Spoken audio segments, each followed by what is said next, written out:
I am very pleased to introduce Elinor Renner. Elinor Renner is the Program Associate with the Young Leaders Program at the Highly Esteemed Heritage Foundation. The Young Leaders Program works to promote the mission of the Heritage Foundation to the next generation by developing and implementing outreach to young audiences. Among her many tasks, she is the Intern Director for the Heritage Foundation. For those of you who are not familiar with Heritage, it is considered one of the nation's top think tanks, and getting an internship or job there is highly competitive. So she has excellent insight on what it takes to stand out for the right reasons. Her topic today is From Internships to Careers, which is something she speaks from with first-hand experience since she went from being a Heritage intern to now directing the Heritage interns. Elinor is a friendly face that I bump into at CBLPI's Conservative Women Network Luncheons, which we co-host with Heritage once a month. If you look at the schedule of events flyer in your program, you will see that we have a couple CWNs coming up in June and July, so I hope that you'll be able to join us for that. Basically, the CWN is an event where we gather for a speaker, and then afterwards we all have lunch, and it's close to Capitol Hill, within walking distance. So I hope you can join us for that. Now, please join me in welcoming Elinor.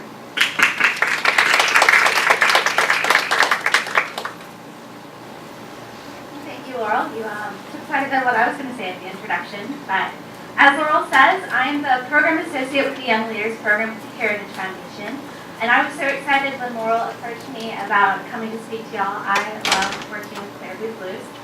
The CWN lectures are some of my favorite events that happen every month. I've enjoyed them ever since I was an intern. I've heard wonderful speakers such as Emily Miller, Katie Pavlich, Mary Catherine Ham. I mean, it's great. And then the networking opportunities afterwards are not to be missed. So I hope that some of y'all will come and we can meet there, talk some more there. I also hope that you'll come and network with some of my interns and that you'll hear all about the program they're doing and decide that you can apply for an internship and come join us at the Heritage Foundation. As Laurel said, I started as an intern at the Heritage Foundation myself. I essentially wandered in off the street. I didn't really have a career plan. I had graduated in May, and it was fall of 2012, and I was hoping I could jump in on a campaign or get a job on the Hill. I really didn't have a plan other than I wanted to move out of my parents' basement. So for me, an internship was a great way to take a resume after college that had like a solid GPA and sorority experience, but nothing that really said, I'm a competent professional adult and you should hire me.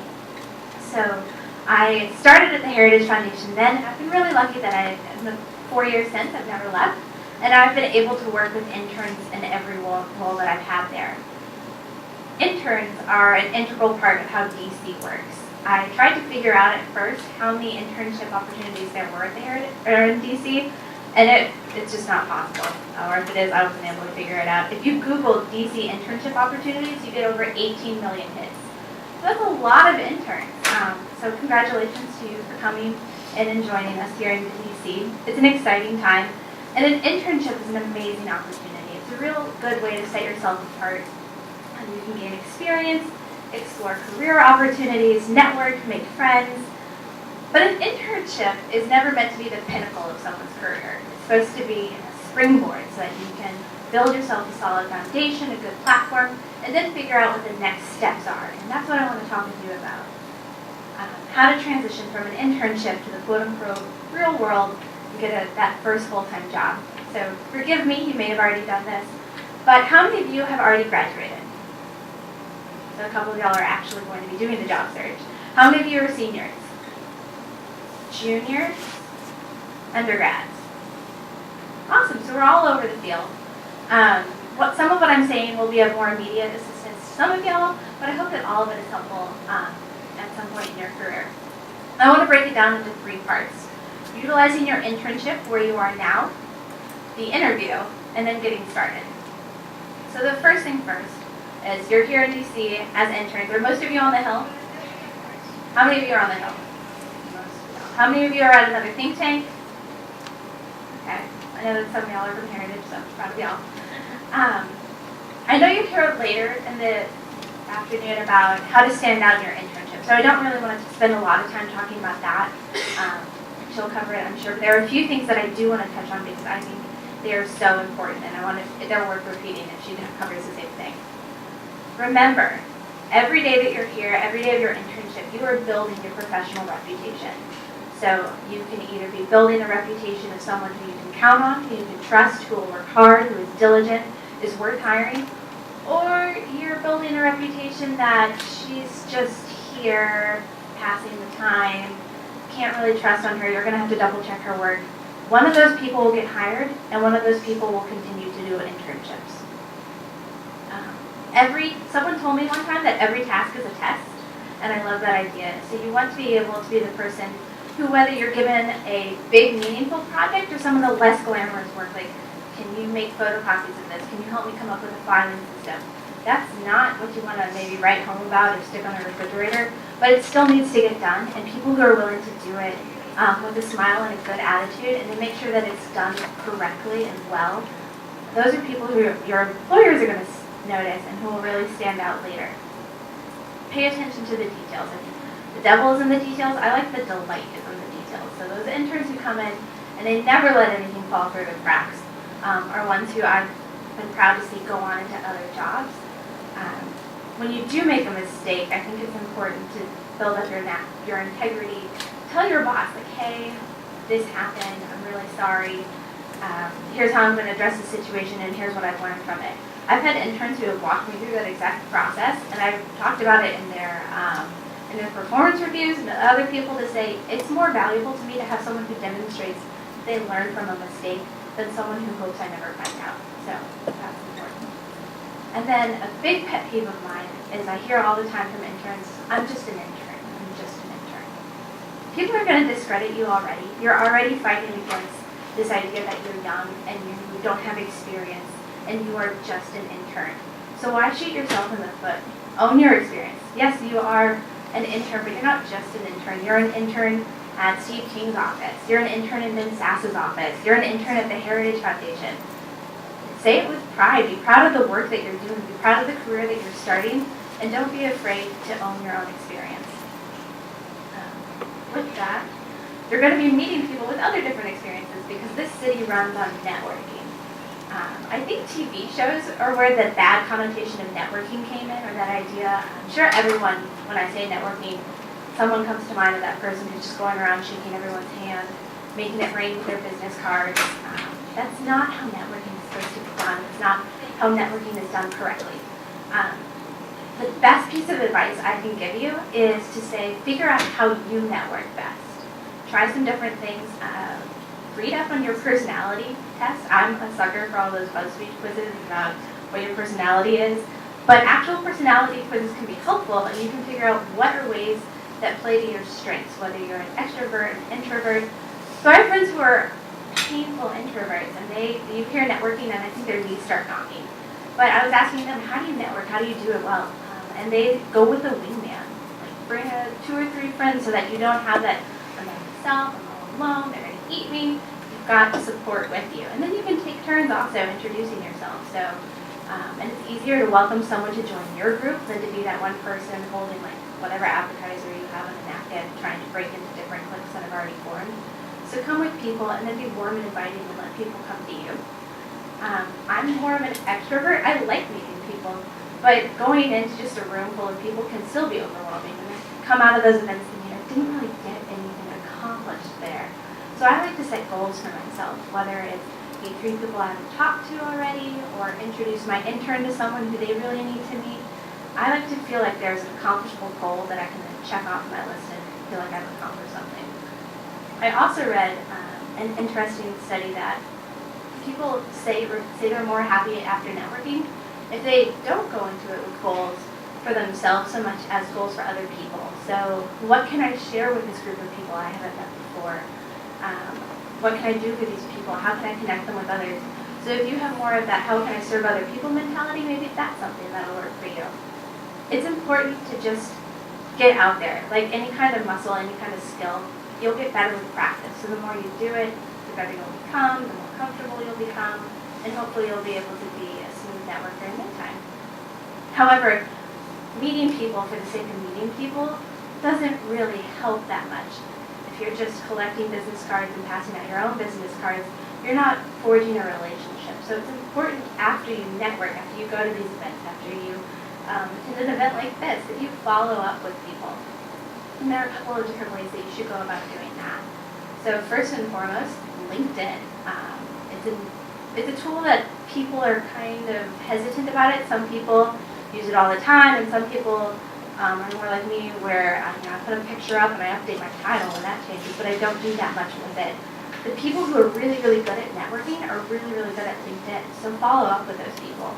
Or after an event, shoot them an email and say like, hey, I just wanted to follow up. It was so nice to talk with you at last night's happy hour at AAI.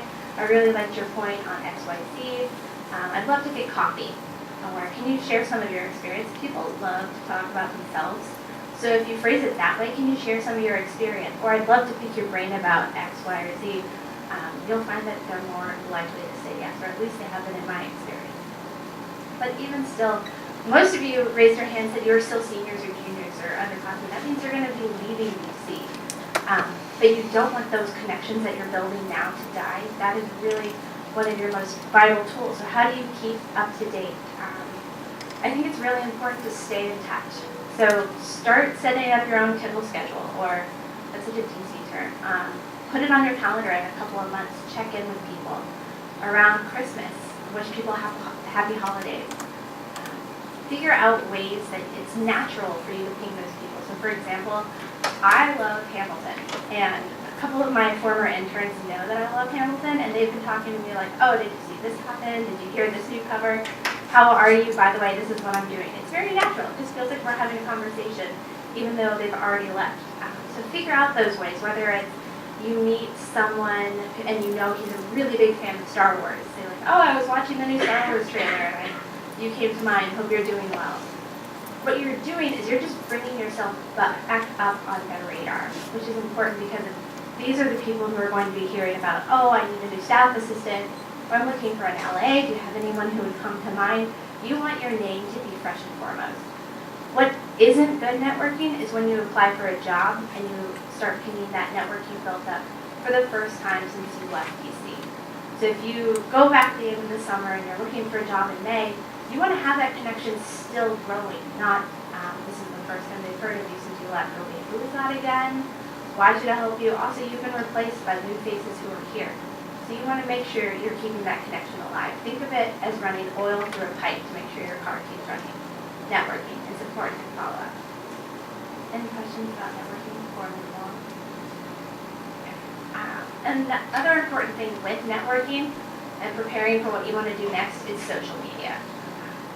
Other people may have already talked with you about this, but it is a huge thing that's now becoming honestly, part of who you are, is your social media presence and your history there. So if you're going to be job hunting, you're going to want to make sure that you have a tidy social media account. What I mean there is be strategic with what you do. Go through, clean it up. If there are pictures that you would rather your employer not see, don't hesitate to take them down. It's better to hurt your friends' feelings than to miss out that job opportunity. I hire hundreds of interns every year, and I look at all of their Facebooks. I look at all of their Instagrams. I look at all of their Pinterests. I look at all of their Vines. If I can find their social media account, I'll look at it. And there have been times where we have stellar candidates who one too many solo cut photos, or that was not a wise choice to be doing. Like, good job balancing, but get off the keg. Things like that. You don't want to have that on there, and you think that should be obvious, but really, really, really, I've seen it trip up people. I wish it hadn't. Also, you can be strategic. So if you know that you want to work at the Heritage Foundation, like the Heritage Foundation Facebook page, like the Young Leaders Program page, if your dream is to work at Senator Cruz's office, he's got a Facebook, like it, follow him on Twitter, things like that. That way when they start looking into you, they'll see like, oh, she's already part of us, she's already connected with us. So helping her out is helping out the team. You want to build that kind of a connection already. And again, I'll send them a link on LinkedIn. There have been several times where I see someone on LinkedIn and I'm like, oh, I wonder who they are. And then they apply for an internship. I'm like, that's who they were. So you just want to be putting yourself up, building as strong of a social media presence as you can. With networking and social media, however, you need to be ready to have a resume. And I think too often people push off their resume until you are job hunting. But you should have your resume with you at all times in one form or another.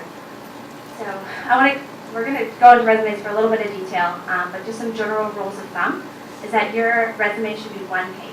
I once worked for a boss who worked on Cheney's staff, and his resume was one page. And I thought to myself, if he can keep his resume to one page, I can certainly keep my resume to one page. So only one page. You want it size 10 to 12 font, readable margins. It needs to be readable. Employers, when they see a resume, look at it an average of 6 to 8 seconds. They're not going to be scrolling through, digging out details in that 6 to 8 seconds. They want to know, is it formatted well? Is it readable? Is this visually pleasing? Honestly, it sounds silly, but that's the first thing someone's going to notice about your resume. So make sure that it is. You have consistent formatting, consistent sizing, that they're not holding a magnifying glass up to see everything that you've done. When you send an email or a resume electronically, it needs to be saved as a PDF. They open it in Word, sometimes the formatting is different. It's just a general rule of thumb, and it's another box to check. If you send a resume online, send it as a PDF. If you have a meeting, however, you want that printed on nice paper. I work with thousands of resumes, thousands of applications every year, and you can just tell the difference between one that's on typical computer paper and someone who went out and got nice cardstock or resume paper. So any little detail like that that you can do to set yourself apart, why not do it? And the reason you want to always have your resume ready to go is because even when you're not job searching but you're networking, you want to be able to attach that resume to your networking emails. So when you follow someone up to say, hey, I really liked getting coffee with you. You mentioned you could look at my resume, here it is. You don't want it to be like a week later. You want to keep that ball rolling. Or sometimes I know people who, they're happy to meet with interns, but they want to see their resume first. So you want to be able to supply it right away when you're asked, because again, it's building that reputation of she's on top of the ball, she's got it together, I got a resume within 10 minutes. That's the kind of reputation you want. So if you could start doing that, that'll help. That means, however, that you need to be constantly updating your resume. So when you started this internship, you had one resume, but now you've already been in your internship for a week, a couple of weeks. Start putting in what you're doing, even if it's just general information right now. Have it on there so that if somebody asks you for your resume, you don't have to go, oh, let me get that to you tomorrow night. You want to be able to send it over right away. And so I want to give you a couple of tips as well about how to build a professional resume. You may have talked with your career fairs or professors about that, and I'm sure they gave you very good advice. So another thing is people will look at your resume and give you contradicting advice, but I want to talk with you about how to build a DC resume because it's its own kind of beast. So first of all, construction. The basic categories are your contact information, your experience, your education, and your skills in that order. So contact information, your name should be big. I'm talking 20-size font at the least. You want it to be easily visible, and the first thing that their name is drawn to. You want a professional, permanent email. So what I mean is I don't want disneyprincess@gmail.com. I don't want seminolgirl@fsu.edu. I want firstname.lastname@gmail.com or your first initial, your last name @gmail.com. Something that's very sensible and professional. If you're applying for a job in DC, I'd encourage you to figure out how you can put on a DC address for a DC job. So maybe that means talking with a friend or former employer or roommate, and you can say, hey, I really want this job, but I want them to think I'm here versus someone who's in Florida. So can I list your address? You do need to check with that person because I've had people then call and say like, oh, I'm trying to reach so-and-so in Florida. So at least give them a heads up so they know how to expect and be prepared for that for you.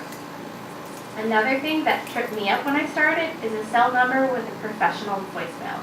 I didn't change my voicemail when I started over here because I was like, oh, it's my personal phone. And then I turned it into my work phone as well, and my voicemail is still like, sing your song at the beep and I'll get back to you. And I got this very irate phone call from a vice president at the Heritage Foundation saying like, I'm not going to sing a song for you. So professional voicemail is a good thing to learn before you make a mistake. A lot of schools will tell you to lead next with your education experience. And I think they think that's important because it's what you're doing right now. You're in school, it's in chronological order. I disagree, and you'll find that a lot of other people in DC do the same, is that they already know you're a student. And when they're hiring a student, it's typically for a staff assistant, an entry-level position. So it's someone who doesn't have a lot of experience, but why lead with that? Why brand yourself? I'm just starting out, take a chance on me. Lead with your experience so you can say, I've already learned this. Someone else has already invested in me. Someone else has already taught me, and I can bring these skills to help your organization. So experience. Don't plug in general job descriptions. Really emphasize your achievements. Try and give name and context. So, for example, when I was applying for entry-level positions, I had that I was social chair for my sorority, and I put down like planned social activities for a sorority. Well, that's what I did. But when I met with our job team about it, they're like, what else did you do? Just talk it over. So it turned into planned social activities such as luau in the midst of a tornado and a Hunger Games cross-campus function for 89 people plus guests. So that has a lot more information than just like planned social activities. And then the person wanted to talk to me about like, you had a luau in a tornado? And I was like, yes, I did. I actually had a flame juggler, and that did not end well. But it was something to strike up a conversation with in the resume, just off a piece of paper.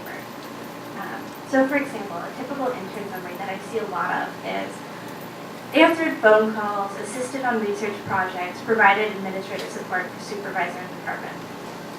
Well done. That's what you did. That's appropriate. It's accurate. But it doesn't really get my attention. And you're just one more intern with the same experience. Try reading something more like this. Answered dozens of emails daily on important student questions, connecting professors to YLP staff, including drafting 27 new templates to expedite the process. Conducted extensive research on campus free speech issues and student loan payment options.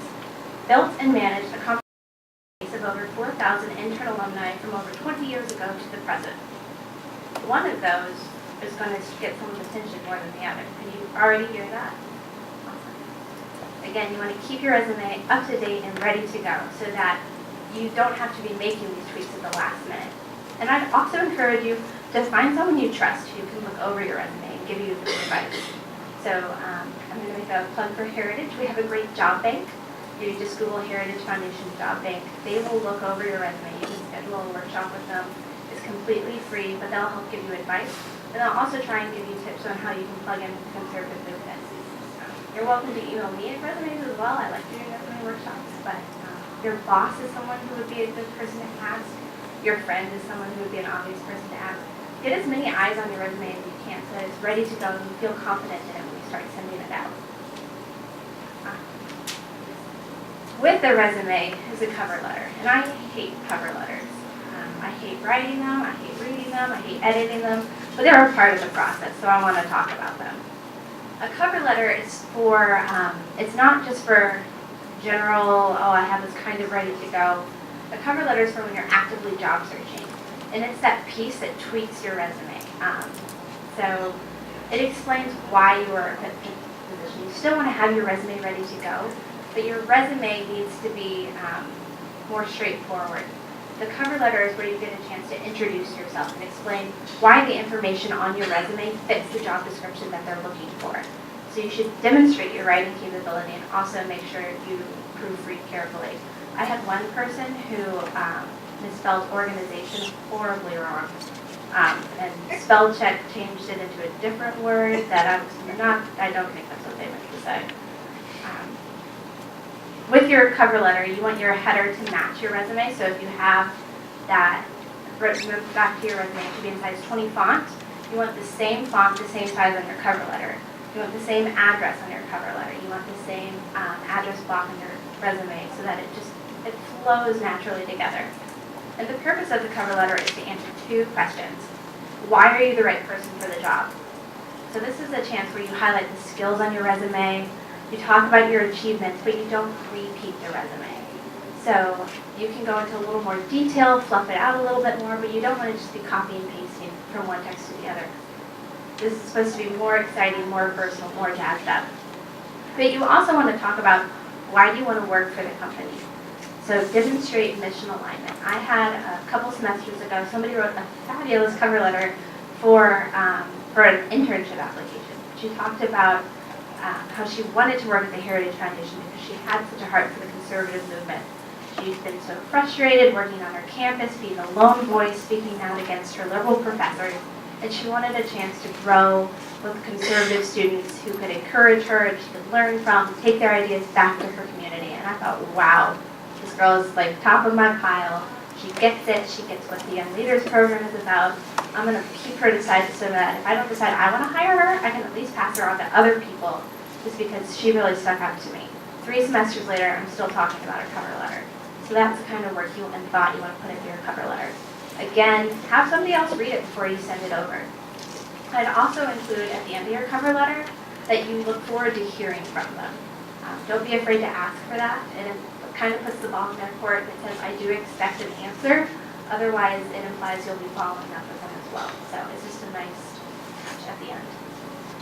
So say you have your resume, you send in your cover letter, and you get the offer for an an interview, which is wonderful. In phone interviews, there's nothing really you can do in terms of getting ready physically, but you still want to do a good bit of preparation. So first off, do your research about the organization as well as the individual who's going to be interviewing you. So for the organization, look at mission, its history, who's leading the organization, has it popped up in the news recently, just so that you know what sort of to expect, so you can be comfortable and confident once you move into that interview. And then when it comes to the person who's interviewing, look into that person too, so figure out what's their career path been. Most organizations will have a bio page, so you can click that and read through. I'd also recommend you reading like their 5 most recent publications, just so you get a sense of who they are, how they write, what they think, what really matters to them. Know the position well. So I've interviewed people and I'm like, so why do you want to work at this job? Well, I just want to work at Heritage. Well, why do you want to work with me, with the Young Leaders program? Well, I want to work at Heritage. No. Like, what about this position? So know the duties that would be expected of you, who your direct supervisor is, get a sense of how this position ties into the larger organization, know the other people in the department. Those are things that if you demonstrate you've already done, again, you're just setting yourself apart from everyone who hasn't.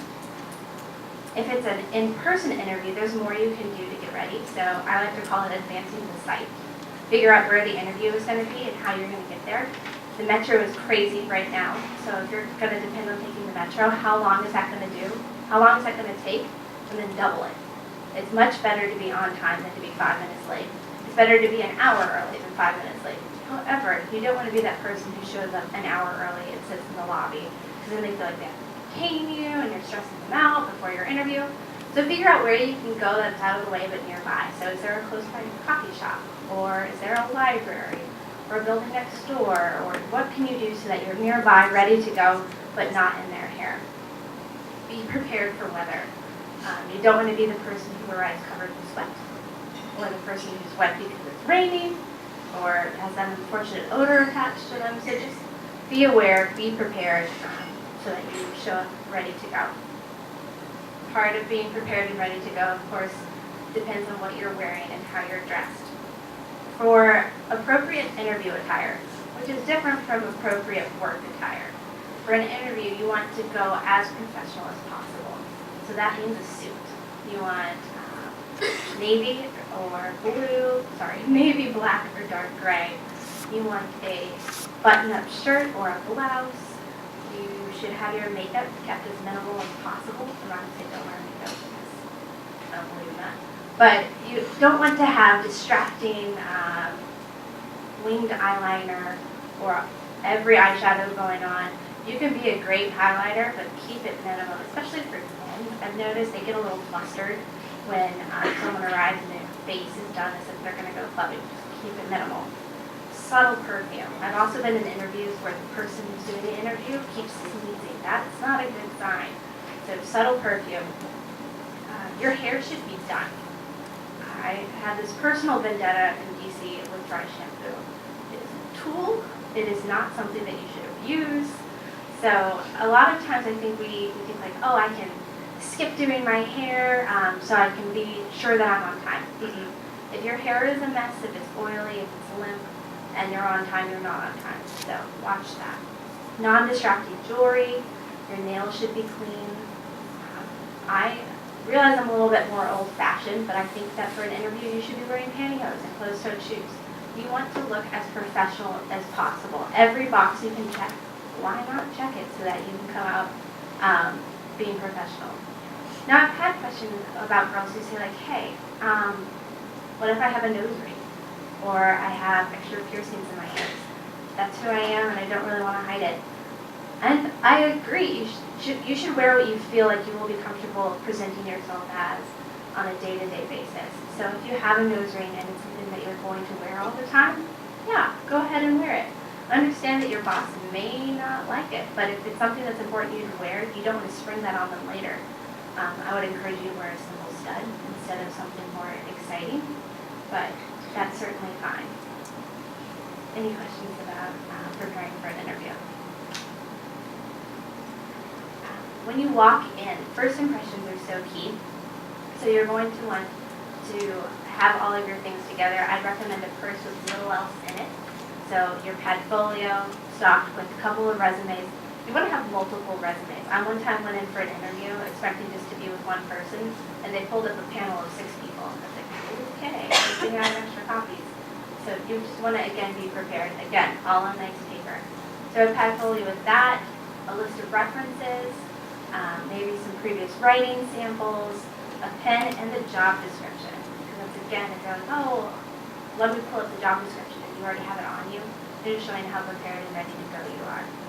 So, but you also don't want to come in with everything like a Mary Poppins bag that you're searching through. So have that purse with portfolio, pen, water bottle, just the bare necessities with you.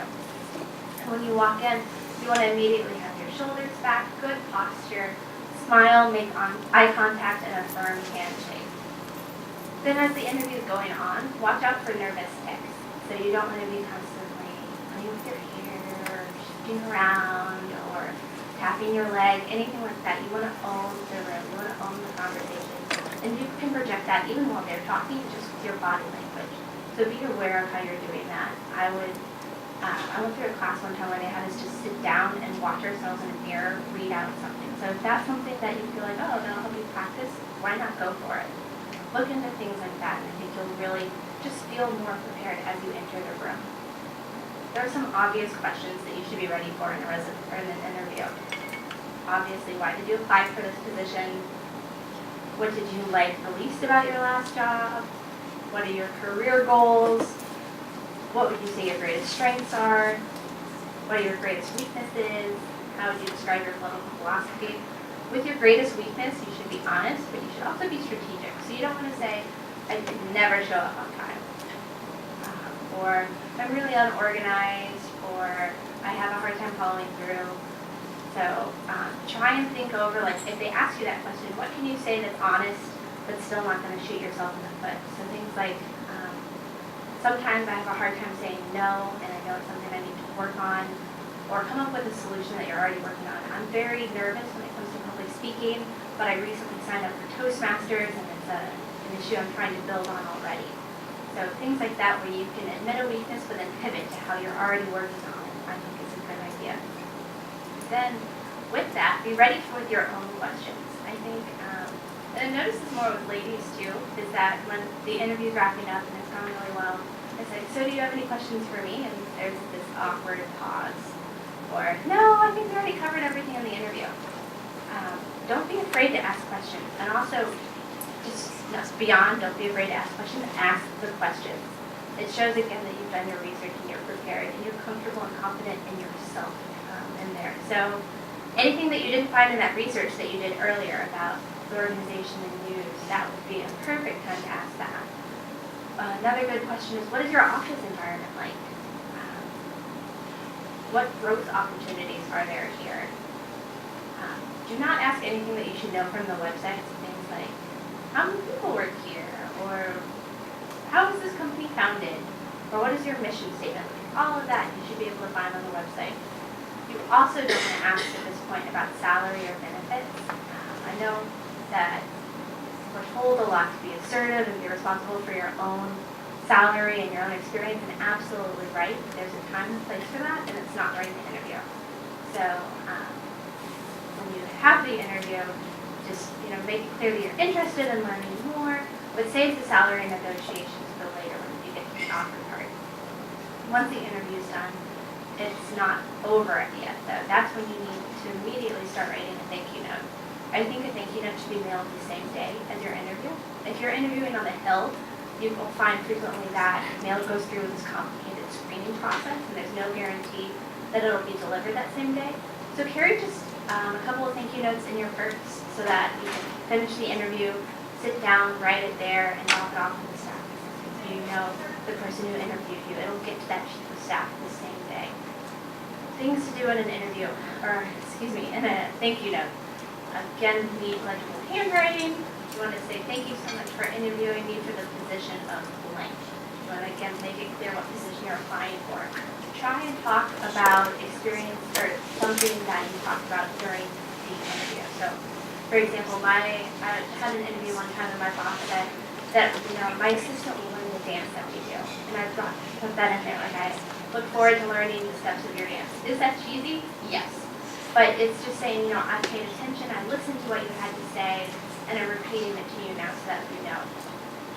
And again, thank you. I would love the opportunity to hear more from you about this opportunity. Something like that. I hear a lot of things like, what about if you're not sure if you can get it there to the same person? Is an email interview? There's an email thank you note, okay? Yes, an email thank you note is okay as a placeholder, but you still want that handwritten thank you note to go out and mail the same day. And then once the interview goes well, start doing your own preparation. So if you get the job, what sort of salary should you expect? What sort of salary can you afford? I'd counsel you, if possible, to never accept an unpaid position. Sometimes that there isn't a good opportunity or a good way to not do it, or it just makes the most sense. You need the experience more than you need the paycheck. But I think if you accept an unpaid internship or an unpaid position, any kind of salary after that will sound great. Because if you go from $0 to $28,000, that's a huge raise.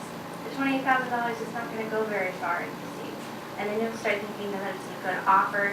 So really do the research. You can use tools like Wegistorm, Google, ask around. Even if you don't know what someone makes and you're uncomfortable asking her, talk about like, hey, do you have any ideas about where I can find this information, or do you know what this sort of salary is? So ask around. This is when you need to be preparing to be your own advocate, because hopefully the interview goes well, they like your thank you note, and they make you that offer. How do you deal with that then? That is when it's appropriate to start talking about salary, and you want to show that you've already done your research. How many people have read articles about women accept the first salary that they're given, or women don't negotiate for a raise? Yeah. I have too, and it always strikes me as kind of sad, because I've never negotiated for a raise. I've never negotiated for a higher starting salary, so I thought, should I do that? But the starting salary I was given was in the correct range that I thought I should make. So I don't think that you need to say, like, if they come to you and say, we can pay you $35,000, you say, I want $50,000. That doesn't show that you are confident or professional or not a pushover. It shows that you're unrealistic and naive. So be prepared with a real offer, and don't feel like you can't accept the first offer. The first offer isn't necessarily a bad one. You just need to be ready so that you're confident making the decision that you make. And it's also fair to ask for time to think about it. If you need a couple of days, ask, when do you need my decision by? Try to then get them that decision in that time period. But say you're balancing multiple offers. You have an internship offer from an office on the Hill, but you're also applying for a research assistant position at a think tank. Obviously, you'd like to be able to hold out for the research assistant position. That full-time job is such a relief. But you have a job offer now, so what do you take? A bird in the hands with two in the bush, what do you do? At that point, I definitely would say, check in with that think tank to say, hey, you would be my first choice. I'd love an opportunity to work with you, but I do have this job offer now, and they need to know by this point. Do you think it's possible for you to let me know when you'll have your decision by? That is a perfectly fair question to ask. And it's also fair if say the office gave you a an offer for an internship and you agreed that you would live with them in 3 days. If you don't know about that research assistant position, you can say, I'm still waiting for another offer, can you give me more time? That's, again, a fair question to ask, but you need to be prepared for if they say, no, I really need your answer now. And when you give your answer, you need to follow through on your answer. So it's difficult to do that balancing thing about what's best for you versus you've given your word, but if you pledge to do an internship, you need to do that internship. Or if you pledge to work a year at a research assistant position, you should then follow through on that year commitment. Because again, you want to be building up that reputation of someone who follows through, not someone who jumps ships at the first opportunity. Now, there will be times where you have an internship and you're offered a full-time job. Should you turn that down necessarily? Absolutely not. I've done this several times with interns, and I will never tell an intern to turn down a full-time job because of an internship. That just doesn't make any sense to me. But you need to handle it the right way. So you need to be able to say, listen, I gave my internship my word that I would finish. I do want to come work for you, but I need to talk with them. And then go have that meeting in person. So you can say, this is important to me, and I'm kind of torn. What do you think I should do? Give at least a minimum of 2 weeks to do that in person. So no one should fault you for that, but you are leaving your organization and your employer a little shorthanded. So be aware of that and trying to make it as easy as possible for them. Now once you start your job, you think that, oh, everything's over and everything's easy, and I swear it only gets harder. So when you get that new job, what do? The beginning matters the most. I think that those first couple of weeks when you're building your first impressions, you're dealing with a learning curve, everything's new, and yet that's the memory that they have of you. So you want to try and build as best you can.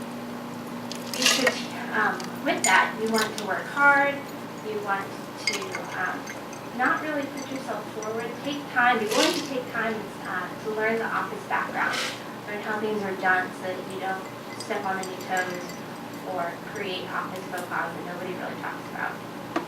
It's important when you're also starting out to be strategic with where you live. So I've had interns get a job and then they look for an apartment, they take the first thing that they see. Well, what happens when the first thing that you see is out on the yellow line at the end at Huntington and you can't get in for extra evening volunteer work, so you can't work late or you can't go out for drinks afterwards with your office. Those are going to hinder you. Where you live really makes a difference. So think about what can you afford, how long is your commute, and I would think of your commute in terms of what you can afford as well. So your travel time makes a difference in how much you pay, but it also makes a difference in how much time you have. Being with time is that you will always have this ongoing work-life balance. And I think at the beginning it's fair to say, I'm going to really invest in my job right now. So it's okay to intentionally kind of go off that seesaw, but do it intentionally so that you know, like, eventually after a couple of weeks, I'm going to scale back and I'm going to be investing more in my life. And I would also encourage you not to think of work-life balance in a seesaw, because if it's just one thing balancing the other, it's harder to not let one of those tip out. But if it's, I have my job and I love that, I'm so proud of the work that I do, but I also have my family, or I have my roommates, or I have yoga every Wednesday and Friday night, or I'm involved with my church, or I'm involved with Daughters of American Revolution, or my kickball league. You know, find these other things that you can do in your life to help you make that balance. There's a quote I love in Dana Carino's book. It's okay to have butterflies in your stomach, just make them fly in formation. So it's okay to be nervous, but just figure out how to stay in control of that situation. And a great way to do that is to have a good mentor who you can go to for all of these questions. So there's a lot to do here in DC. There are a lot of interns, and there are a lot of jobs as well that are always hiring. That means there's a lot of competition. So I hope that what I've talked about today will help you feel confident in setting yourself apart. I threw a lot of information at you, so don't hesitate to ask questions. If you have any, I'll be staying afterwards and talk as well, or you can email me anytime. But I hope that the tips that we talked about will be helpful for you as you figure out how to move from an internship to that next full-time job.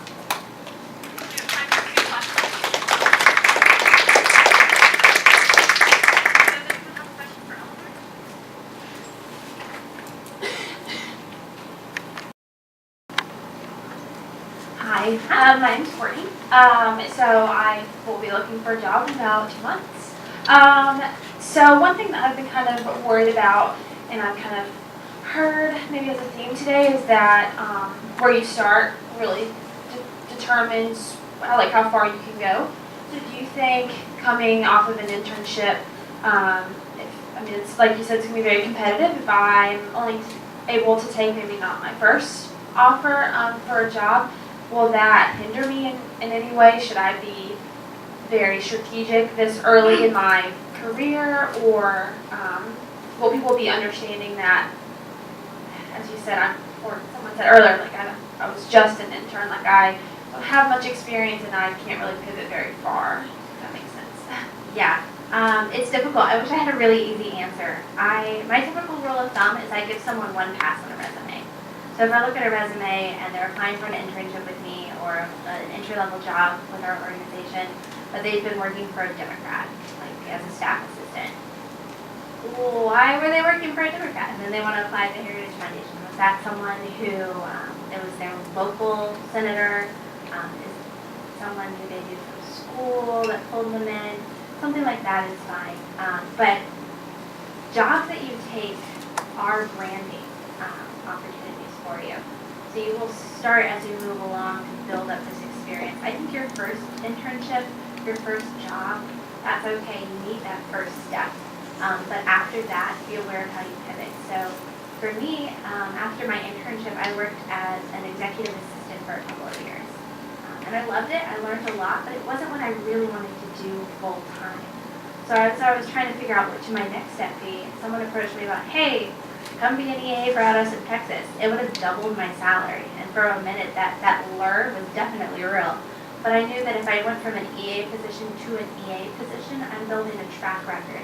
I'm branding myself an EA. So I turned it down because it wasn't where I wanted to grow. Does that help answer your question? Yeah.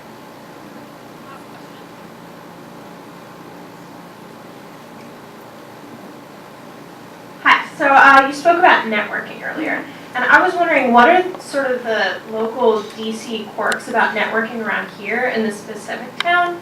And also, do you have any basic tips for all of us as interns going out and just starting with really networking in a professional environment? Yes.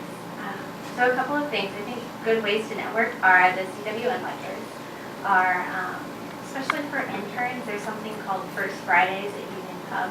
A lot of internship or networking opportunities seem to be built around alcohol. Be careful with that. If you're under 21, you may not even be able to get in. But even if you are over 21, that is a snake pit waiting to eat you. So I'd encourage you to know your limits, and even if you have a higher tolerance, stick it at one drink. When I go to networking events, a lot of times I'll be drinking club soda with wine. Nobody knows what it is, but I still keep it together. In terms of how to be comfortable, a lot of it is know your own strengths again. Some tips that I do is I try and have a conversation or a question ready that isn't, so what do you do? So I might talk about, do you have exciting plans for the weekend? That's one of my favorites to go to. Or where are you from is a little bit better than what do you do. Eventually you'll probably want to know what they do just because that's how DC people relate to each other. But you're not your job, so figure out other ways that you would like somebody to ask questions about you and then ask questions like that. And then figure out a system that'll work for you in terms of keeping contact with everyone. I have binders of business cards. I feel kind of like Romney when I talk about it. I have binders of women. But for me, that's how it's easy for me to do it. So if somebody mentions that I can flip up or look at their business card, and I also like to write notes in the back of it. Like, met her at a dinner, talked about X, Y, Z. A boss of mine says that she ends every day making a list of everyone she's talked to for that day. So that way you just have that record. Again, there's no easy way for me to say, like, this is what you do. But I encourage you to try other things and figure out what works for you. Some will, some won't.